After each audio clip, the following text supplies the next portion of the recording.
एक तो auto driver का बेटा है, एक ठेला मंडी पर ये भजिए तलने वालों का बेटा है। उन तीनों को हमने बुलाकर कहा कि बेटा 5 साल तुम्हारे तालीम के अखराजात मजलिस उठाएगी, और उन तीनों को हमने 1 लाख रुपए का चेक दिया, ट्रस्ट से दिया। मेरे तुम भी पढ़ना, बच्चों को पढ़ाना, सिखाने मारना खाली, उनको हमने दिया। अब आप बताइए मुखालिफिन मजलिस के पास क्या है? कुछ भी नहीं है। सिर्फ गाली दो, गाली दो, गाली दो, झूठ बोलो, करते कराते कुछ भी नहीं, मगर सिर्फ गाली देना। अरे वो तो खाली तकरीर करते। अरे बाबू, तकरीर करना भी बच्चों का खेल नहीं है। एक तकरीर आवाम में होती है, एक तकरीर इलेक्शन में की जाती है, एक तकरीर असेंबली में होती है, एक तकरीर पार्लियामेंट में होती है। और अल्हम्दुलिल्लाह मजलिस का नुमाइंदा चाहे असेंबली हो, पार्लियामेंट हो, असेंबली के इंतखाबी जलसे हो, या जलसे रहमतुल आलमीन हो, या जलसे हालात हासरा हो, मजलिस का मुकर्रिर अपने मुनफरिद तरीके से अपनी बात को रखता है। और जितने मुखालिफिन मजलिस है, इनमें एक ही काबिलियत है, झूठ बोलो और गाली दो, झूठ बोलो और गाली दो। इनका काम सिर्फ यही है। और ऐसे ऐसे 30 मार खां है कि फेसबुक पे लाइव आके शुरू हो जाती। तो उनका जवाब भी दे रहे। आज कोई साहब से मुलाकात हुई थी मेरी, खामा मिला है मेरपुर से, मेरे को नहीं मालूम, मैं देखते कि शाख हमारा हाथ में लगा, ओह तुम है, बेचारे खामोश थे आज। खैर बहरहाल वो अलग तरीका है, मगर मैं तो समझता हूं कि कानून के दायरे में रहकर मुखालिफिन के कपड़े उतारना, इनको एक्सपोज करना, अल्हम्दुलिल्लाह मजलिस ये काम करती आई है। बहरहाल मुझे मलकपेट में भी अहमद बला 1957 में 11 महीने की जेल की सोबतों को अब्दुल वाहिद ओवैसी ने बर्दाश्त किया। मेरे अजीज दोस्तों और बुजुर्गों, दुनिया ने देख लिया कि एक कमजोर और जख्मों से चूर जब अकबरुद्दीन ओवैसी जेल से निकला और ऐवान असेंबली में गया तो किरण कुमार रेड्डी हैरत में रह गया, आंखें फाड़ फाड़ कर देख रहा था कि क्या वे वही शख्स है जिसको मैंने जेल में डाला था। कांग्रेस के लोग हैरान थे, अपनी जबान कतर रहे थे कि ये तो और बेबाकी और बेखौफ होकर सच्चाई को बयान कर रहा है। मेरे अजीज दोस्तों और बुजुर्गों, अल्लाह सुब्हानहू व तआला का करम है कि अल्लाह सुब्हानहू व तआला ने मजलिस इत्तेहादुल मुस्लिमीन को ऐसे बेबाक एमएलए और कायदीन से नवाजा। मेरी आपसे गुजारिश है कि आप पहले से ज्यादा तादाद में, बल्कि तारीखी अक्सरियत के साथ मजलिस इत्तेहादुल मुस्लिमीन के उम्मीदवार को चंद्रायन भुट्टे के कामयाब और कामरान करें। लोग आएंगे और चले जाएंगे मेरे अजीज दोस्तों और बुजुर्गों, मगर जो काम अब तक अकबरुद्दीन ओवैसी बहैसियत रुकन असेंबली चंद्रायन भुट्टे के किया, इसका रिकॉर्ड कोई नहीं पेश कर सकता। 19 साल भी कोई चंद्रायन भुट्टे के एमएलए थे, मगर उनको ये तौफीक नहीं हुई कि वो यहाँ की आवाम के लिए तालीम के मैदान में हो, या ऐवान असेंबली हो, या हर मैदान में कोई इस तरह का काम जो मजलिस के एमएलए ने किया। मेरे अजीज दोस्तों और बुजुर्गों, बीजेपी से बेबाकी से मुकाबला करना, बीजेपी के नापाक अज़ाइम को अवाम के दरमियान में अपने तकारीर के जरिए बयान करना और फिर अपनी तकारीर के जरिए लोगों के दिलों से खौफ को हटाना, मायूसी छाती है तो वहां पर अकबरुद्दीन ओवैसी अपनी तकारीर के जरिए लोगों में उम्मीद को पैदा करता है कि हालात से मुकाबला हमको करना है।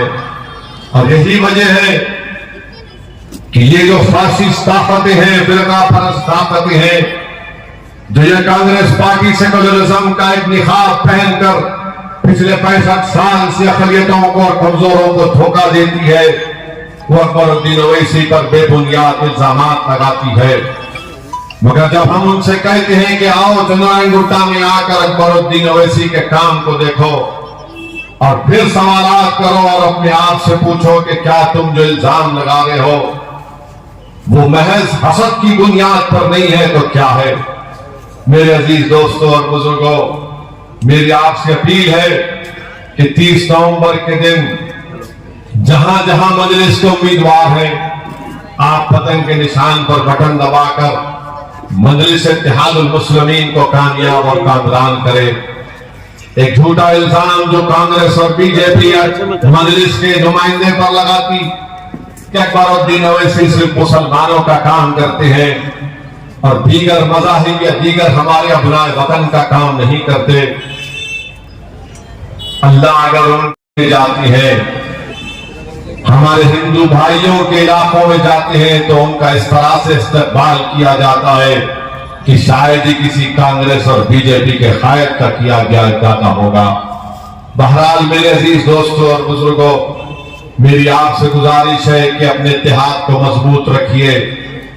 मजलिस पर हमले क्यों किए जाते हैं, मजलिस पर इल्जामात क्यों लगाए जाते हैं, इसलिए लगाए जाते हैं कि कांग्रेस और बीजेपी इस बात को मानने को तैयार नहीं है कि हमने भारत के कोने कोने में अक़लियतों को लाचार कर दिया, अक़लियतों को सियासी तौर पर यतीम बना दिया, अक़लियतों के दिलों से जुस्तजू और लड़ने के जज्बे को कम कर दिया, अक़लियतों को हमने हथकड़ियों में गोलियां मारकर उनको खत्म कर दिया, एनकाउंटर कर दिया।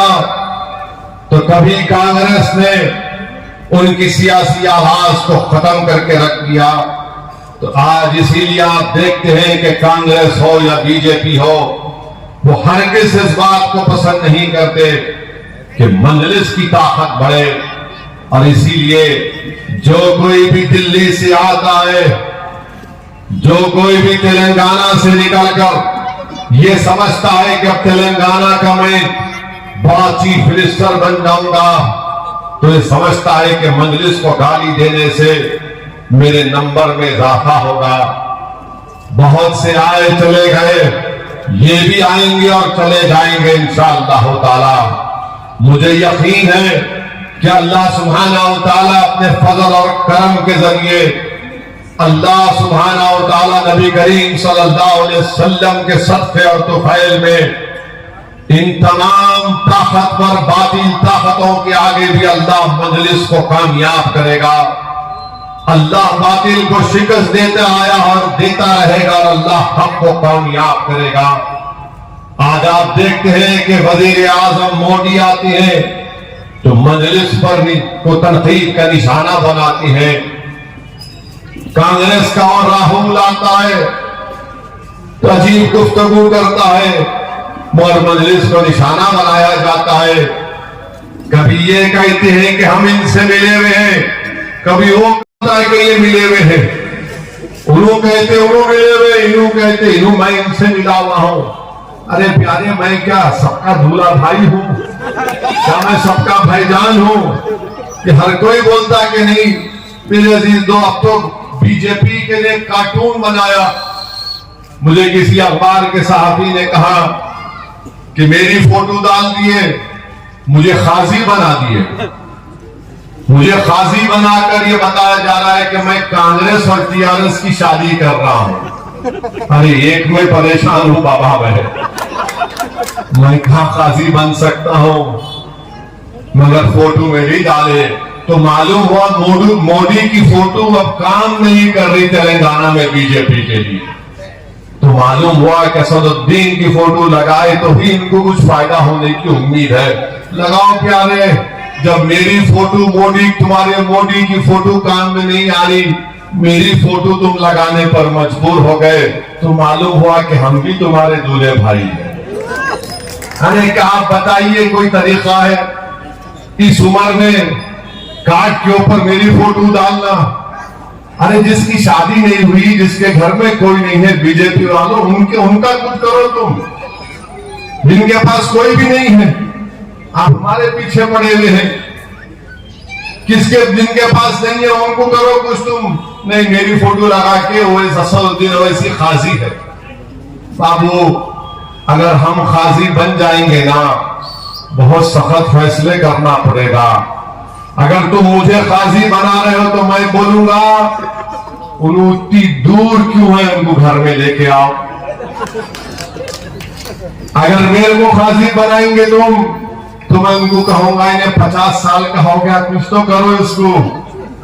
तो देखो मुंह को मत लगो हमारे, तुम हमारी जबान का मुकाबला नहीं कर सकते। और अफसोस होता है कि कांग्रेस पार्टी का, मुझे किसी जर्नलिस्ट ने बताया कि कांग्रेस पार्टी ने कुछ अक़लियतों के बारे में कुछ ऐलान किया। अरे कांग्रेस पार्टी के लोगों, क्या तुम भारत के आईन को नहीं पढ़ते? भारत के आईन में, संविधान में, कॉन्स्टिट्यूशन में आर्टिकल 30 में लिखा हुआ है। अरे इलेक्शन आसान है मेरे भाई, आपको निकलकर वोट डालना पड़ेगा। आपको अपनी जमात को भारी अक्सरियत से कामयाब करना पड़ेगा। बल्कि चंद्रायन गुट्टे की आवाम तो तेलंगाना के पूरी आवाम को एक तारीख बनाकर यहां के नतीजा को पेश करिए कि सबसे भारी अक्सरियत से तेलंगाना की 119 असेंबली सीट पर अगर कोई कामयाब होगा तो उसका नाम अकबरुद्दीन ओवैसी होगा इंशाअल्लाह ताला। तो मेरी आपसे गुजारिश है कि आप 30 तारीख के दिन जरा सुबह जल्दी उठिए। इंतजार मत करिए कि नाश्ता करके जाऊंगा, जोहर पढ़ के जाऊंगा, दोपहर का खाना पढ़ के जाऊंगा, असर पढ़ के जाऊंगा। मेरे भाई सुबह में उठो, अपने अफराद खानदान को साथ में लो और नौजवानों से अपील कर रहा हूं कि पहला अपना वोट डालो। और मजलिस के जिम्मेदारों से अपील कर रहा हूं कि हमको पुरअमन तरीके से इंतखाबी मुहिम को चलाना है। आप तमाम का बेहद शुक्रिया। मुझे एक और जलसे में जाना है ओल्ड मलकपेट में, मैं आपसे इजाजत चाहूंगा। अस्सलाम वालेकुम व रहमतुल्लाहि व बरकातहू।